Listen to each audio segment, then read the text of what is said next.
原來呢個世界真係好多仆街喺貧民窟起豪宅。我跟住落嚟同大家講嘅故事，佢哋例牌會否認，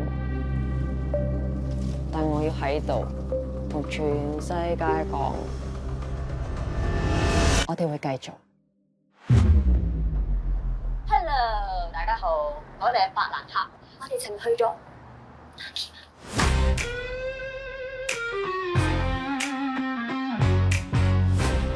除咗銀行之外，邊度最多 cash？ 你盡量搞得掂，你20年唔使做嘢。呢條橋得喎。咁樣嘅行為根本同恐怖分子係冇分別。對於自己犯過錯，你有冇覺得後悔？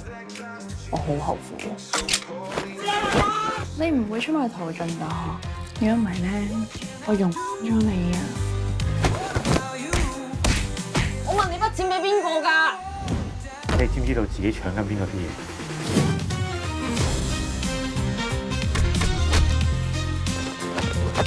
其實咧，可以唔使你哋㗎，縮沙仲嚟得切。而家我自把自為，攞你哋條命嚟教飛。聽日可能真係會死。